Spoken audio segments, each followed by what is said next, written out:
شهر الله شهر الله شهر الله شهر الله شهر الله شهر الله رمضان شهر الرضوان والغفران رمضان شهر الرحمن نتلو فيه القرآن شهر الخير والغفران والفوز والرضوان بسم الله الرحمن الرحيم الحمد لله رب العالمين وصلى الله على سيدنا ونبينا أبي القاسم المصطفى محمد اللهم صل على محمد وآل محمد وعلى أهل بيته الطيبين الطاهرين سيما بقية الله في الأراضين أجل الله تعالى فرجه الشريف وجعلنا من خير أعوانه وأنصاره. السلام عليكم ورحمة الله تعالى وبركاته.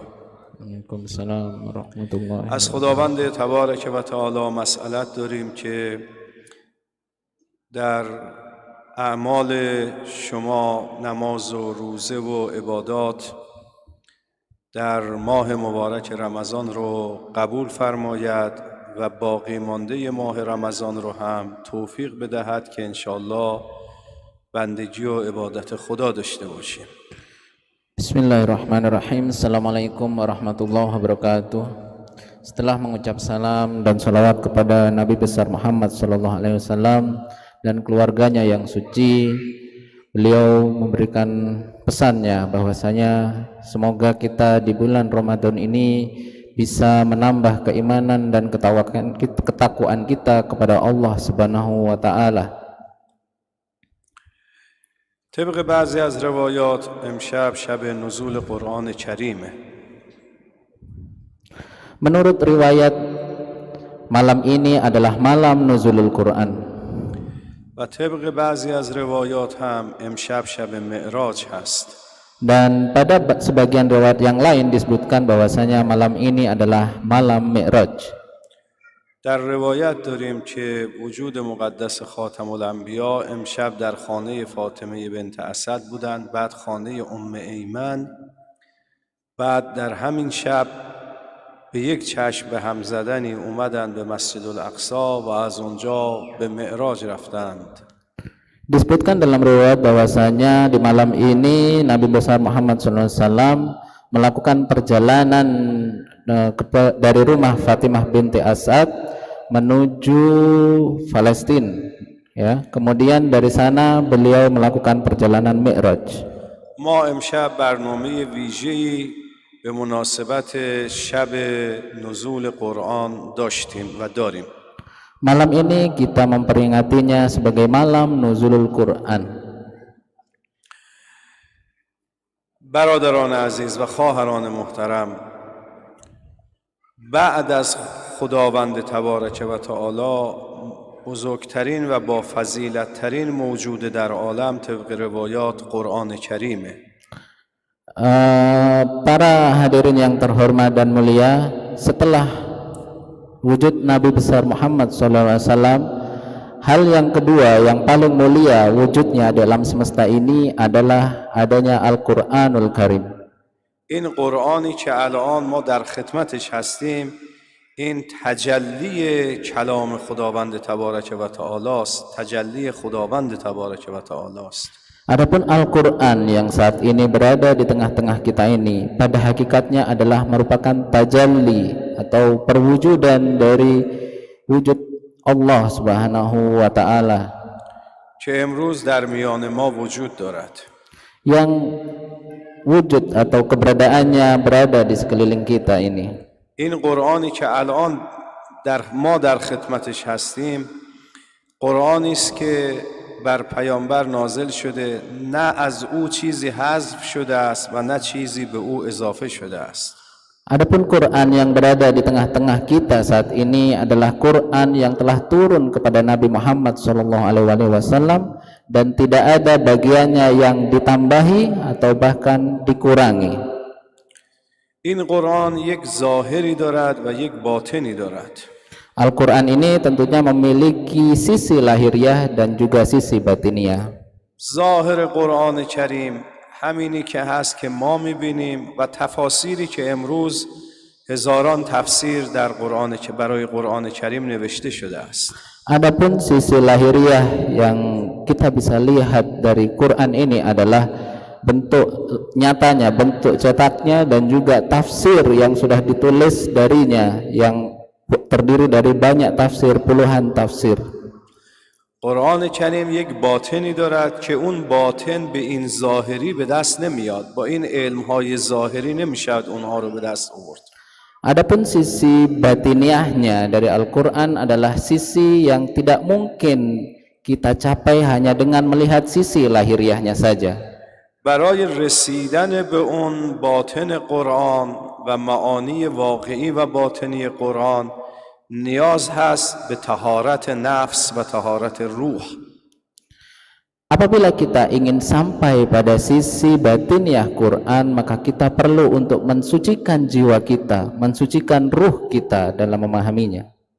اگر کسی توانست طهارت نفس پیدا بکنه، دسترسی به معانی و واقعیت قرآن هم پیدا میکنه.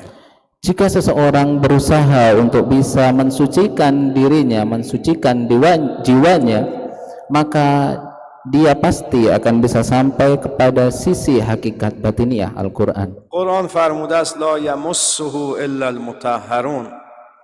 فقط کسانی که مطهرند میتوانند او رو مس بکنند. یه معنی ظاهری دارد، یعنی فقط با وضو میشه دست رو خطهای قرآن کشید. ولی یه معنای باطنی هم دارد. Dalam satu ayat Al-Quran disebutkan la yamassuhu illal mutahharun. Disebutkan bahwasanya Quran ini tidak boleh disentuh oleh orang yang tidak suci. Namun di balik ayat ini, di balik sisi lahiriah ayat ini juga memiliki sisi batiniah. معنی واقعی و باطنی این آیه شریفه اینه که فهم آیات قرآن متوقف است بر اینکه انسان پاک و مطهر بشه. Adapun sisi batiniah dari ayat ini adalah manusia harus bisa mensucikan jiwanya jika ingin memahami makna di dalam Al-Quran.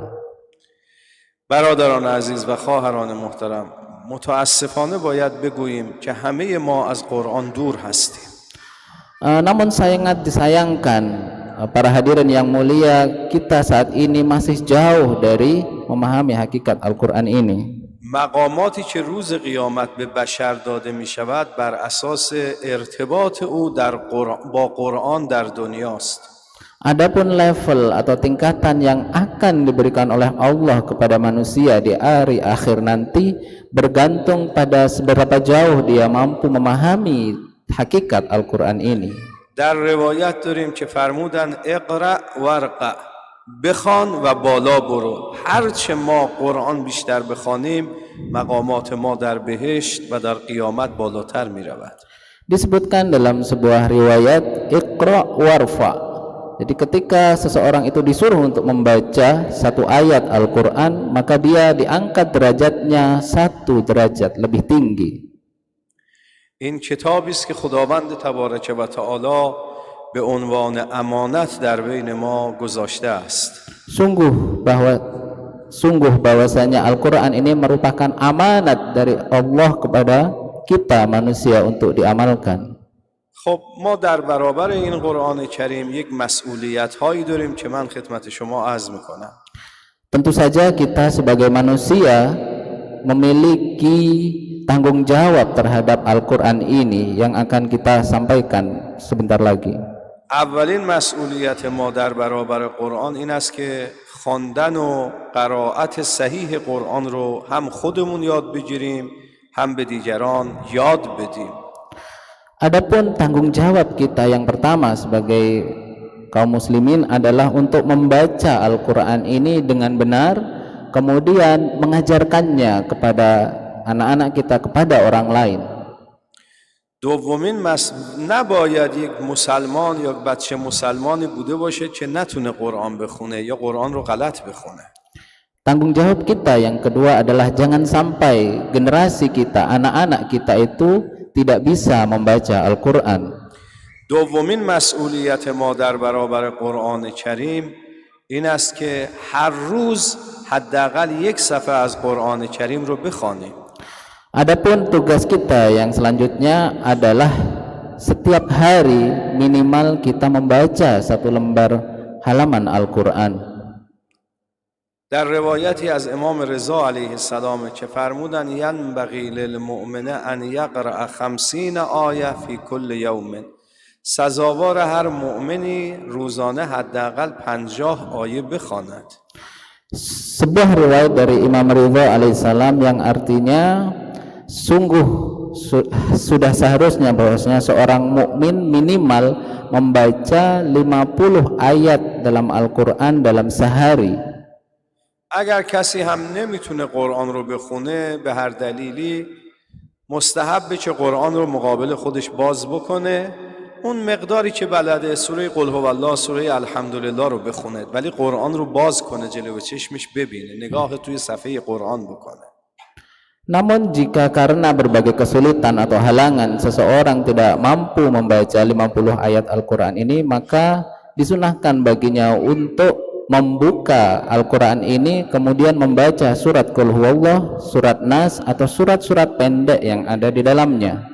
حتی در روایت داریم النظر الی المصحف عباده، کسی که نگاه بکند به قرآن کریم، در قرآن رو باز کنه و نگاه بکند به اون قرآن، این عبادت خداست، عبادت است. Bahkan hadir dalam riwayat juga disebutkan dalam sebuah riwayat an-nadharu ilal Qur'anil ibadah. Jadi melihat lembaran-lembaran Al-Quran itu sendiri sudah terhitung dengan ibadah. سومین مسئولیت ما در برابر قرآن کریم فهم آیات قرآن کریمه. Adapun tanggung jawab kita selanjutnya adalah berusaha sekeras-kerasnya, semampu kita untuk memahami makna ayat-ayat Al-Quran itu sendiri. هر کدام از ما یه برنامه بگذاریم و تفسیر قرآن رو بگذاریم توی سجادمون، هر وقت نماز خوندیم بعد از نماز 2 صفحه از تفسیر، 3 صفحه از تفسیر رو بخوانیم. Disarankan bagi kita untuk berusaha memahami ayat-ayat Al-Quran dengan cara meletakkan sebuah kitab tafsir di tempat kita sholat atau dekat dengan tempat kita sujud, kemudian membacanya setiap hari 1 lembar tafsir tentang ayat atau halaman tersebut, dan begitu seterusnya setiap hari. یکی از دوستان ما میگفتش که اون تاجره، میگفت من تفسیر حالا الهدا ما اسمشو گذاشتیم، تفسیر نمونه رو میگذاشتم تو سجاده بعد از نماز، هر وقتی 1-2 صفحه میخوندم. الان همه تفسیر رو خوندم، اون تفسیر 27 جلده، ظرف چند سال میگفت 27 جلد تفسیر رو خوندم.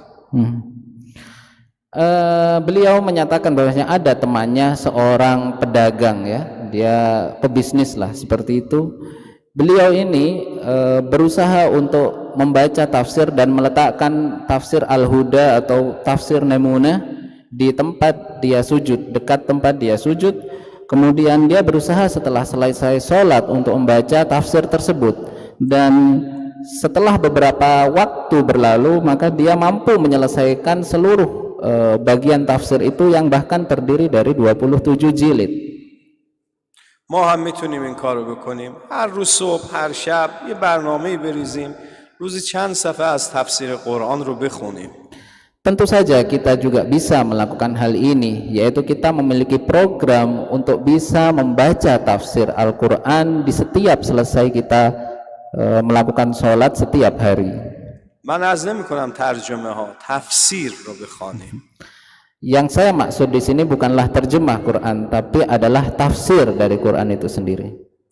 مسئولیت دیگر ما این هست که قرآن رو بخریم، وقف کنیم برای دیگران که قرآن بخونن، و هر کسی قرآن رو میخونه برای ما هم ثواب مینویسند. Adapun kewajiban kita berikutnya adalah kita bersyarikat dalam kegiatan-kegiatan wakaf Quran, pemberian Quran. Karena dari wakaf Quran itu maka pahala bagi kita akan mengalir bagi mereka yang membaca Quran itu kepada kita. و نکته آخر این که در این قسمت نکته آخر این که ما هر وقت قرآن میخونیم این رو هدیه بکنیم به یک نفر. Adapun tugas kita yang terakhir pada kesempatan kali ini adalah kita memberikan hadiah bacaan kita kepada setiap orang yang kita cintai, orang-orang yang kita hormati. هدیه کنیم به امواتمون، به پدر و مادرمون. Kita berikan bacaan hadiah Quran kita kepada orang-orang tua kita, kepada orang-orang yang sudah mendahului kita. هدیه کنیم به انبیاء الهی، به ائمه معصومین. Kita hadiahkan kepada para nabi, kepada para a'immah yang suci. امام سجاد علیه السلام میفرمان هر وقت دلم میخواست کسی با من حرف بزنه قرآن میخوندم. Imam Sajjad alaihissalam bersabda, saya ingin selalu membacakan Al-Quran itu kepada setiap orang. و هر وقت دوست می‌داشتم با کسی حرف بزنم نماز میخوندم. Dan aku ingin sekali untuk bisa membacanya dan kemudian sholat dengannya. برادران عزیز و خواهران محترم، سعی کنیم هر کدام از ما که از این قرآن‌های کوچیک جیبی داشته باشیم پیشمون. هر وقت بیکار شدیم توی ماشین نشستیم، ماشاءالله این جاکارتا هم که ترافیک سنگینی داره، باید روزی 4-5 ساعت توی ترافیک بود، قرآن رو در بیاریم قرآن بخونیم، با قرآن انس بگیریم. Saudara-saudaraku yang mulia, kita harus berusaha untuk selalu akrab dengan Al-Quran. Kita coba letakkan Al-Quran yang kecil ya di sekitar kita, di mobil kita, dan kita tahu Jakarta begitu padat, begitu banyak trafik dan juga kemacetan. Di saat kita berada dalam kemacetan itu kita bisa membaca Al-Quran dan kita bisa meluangkan waktu untuk akrab dengan Al-Quran pada waktu-waktu itu. البته وقت رانندگی قرآن نخونید والله تصادف میکنید. Tentu saja jangan sampai kita membaca Al-Quran itu ketika kita mengendarai atau menyetir mobil. ولی میتونید فلش مموری قرآن بگذارید تو ماشینتون براتون قرآن بخونه.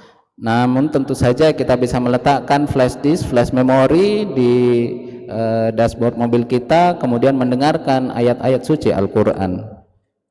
این گام اول و اولین و ابتدایی ترین و مقدماتی ترین کاریه که ما در رابطه با قرآن باید انجام بدیم.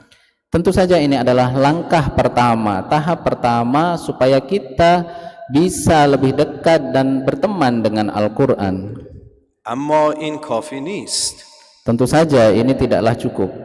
ما باید تلاش کنیم دسترسی به متن قرآن و بطن قرآن پیدا کنیم.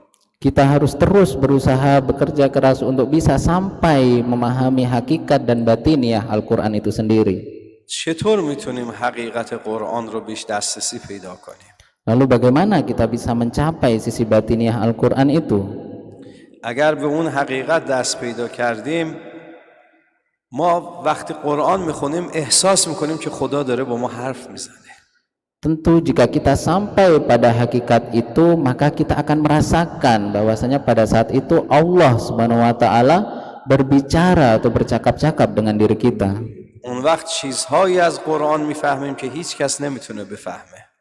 Di saat itu kita akan memahami bahwasanya tidak ada satupun yang bisa memahami Al-Quran itu. همین کلمات قرآن، هر کلمه کلمه قرآن یک نورانیتی داره که اگر اون حالت برای انسان پیدا بشه میتونه نور قرآن رو ببینه. Perlu diketahui bahwasanya setiap ayat Al-Quran itu seperti cahaya yang menerangi ruh kita, dan setiap ayat-ayat suci Al-Quran ini akan memberikan ruh kita cahaya-cahaya yang akan menerangi kehidupan kita. آقایی بود به نام آقای محمد کاظم کربلایی که بی سواد بود. Ada seorang yang bernama Tuan Muhammad Kazim Karbalai yang dia tidak punya ilmu, artinya tidak pernah menuntut ilmu secara formal. تا 60-70 سالگی هیچ بلد نبود بخونه یا بنویسه. Tuan Muhammad Kazim ini sudah berumur 60 atau 70 tahun yang tidak bisa membaca atau menulis. آدم متدینی بود. Namun dia seseorang yang selalu beribadah dan berusaha untuk یک بار mensucikan. رفتم در یک امامزاده زیارت کنم، دیدم یه آقای اونجا هست. Suatu ketika beliau mendatangi makam dari salah seorang imam zodeh untuk berziarah, lalu beliau di sana bertemu dengan seseorang.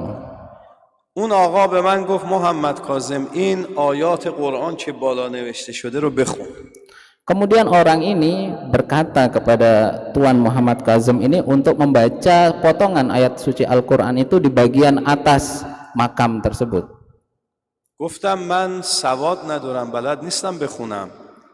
Kemudian beliau menjawab, si Muhammad Kazim ini bahwasanya dia tidak bisa membaca dan dia tidak punya ilmu untuk membaca itu.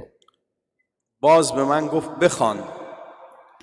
Kemudian dia kembali berkata padaku, bacalah. من نگاه کردم دیدم میتونم بخونم همه آیات قرآن رو.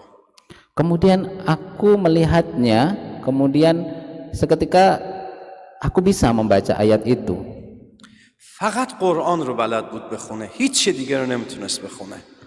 Pada saat itu aku tiba-tiba bisa membacanya dan bisa membaca ayat Al-Quran itu, namun aku tidak bisa membaca yang lainnya. این آقا رو آوردندش در قم پیش مراجع و او رو امتحان کردند. Kemudian orang ini dibawa ke Qum, kemudian dibawa ke salah seorang marja di sana untuk diuji bacaannya.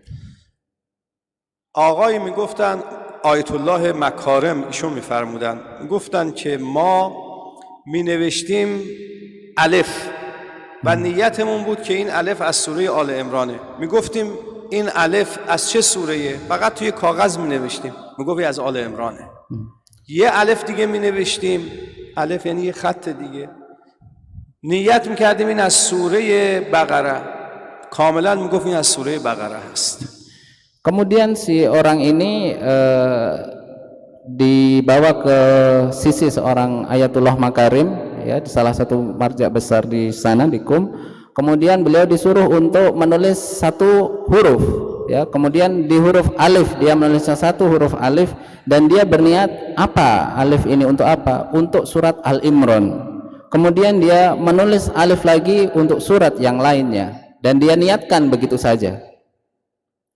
یک بار یه جمله عربی نوشتیم، مثلا ان در قرآن هست به معنای سسون گهنیا، بعد ولی قصد ما آیه قرآن نبود، قصدمون کلمه عربی بود. به این گفتیم این چیه؟ اصلا نتونست بخونه، گفت اینو نمیتونم بخونم.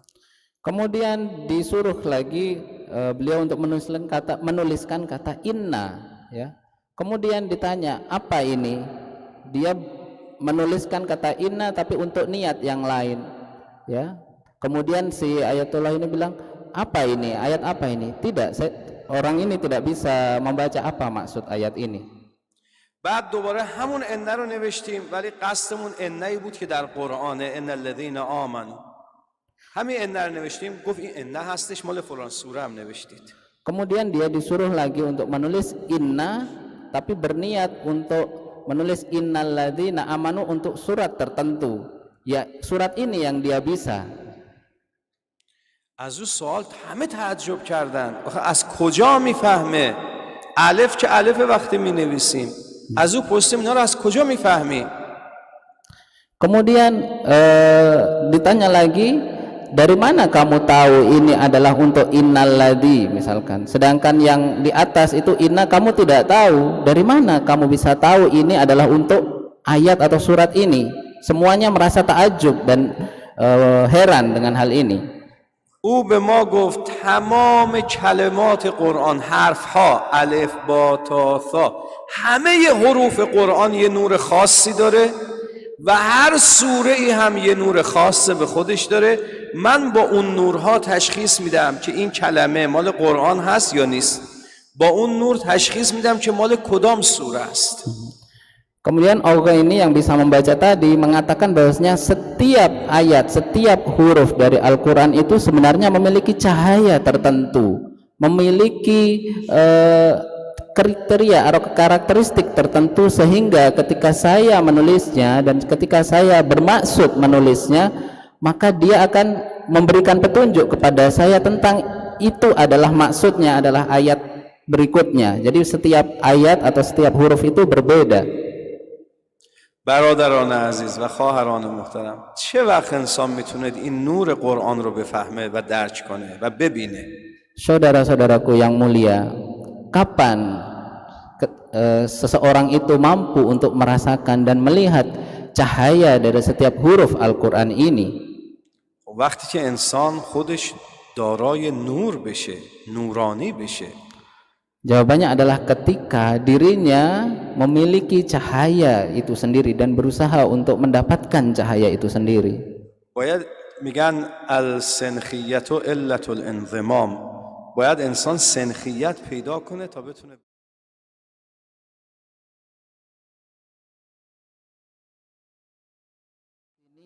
Seseorang itu harus memberikan atau menyampaikan dirinya untuk bisa menjadi cahaya itu sendiri sehingga bisa melihat cahaya yang lain.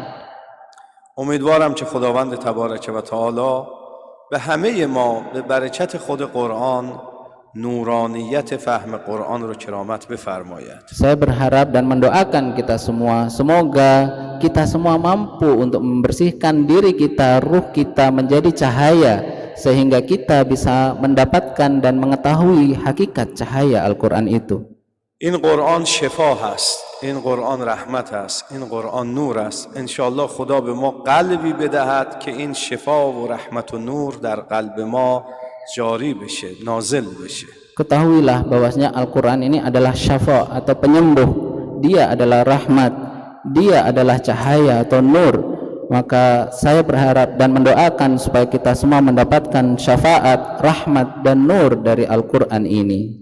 انشاءالله بتونیم از این عالم ماده جدا بشیم و بتونیم فهم قرآن رو پیدا بکنیم. Saya juga mendoakan supaya kita semua bisa berpisah dari alam materi ini dengan memahami ayat-ayat Al-Quran dan mendapatkan cahaya dari Al-Quran ini. Wassalamualaikum warahmatullahi wabarakatuh. Wassalamualaikum warahmatullahi wabarakatuh.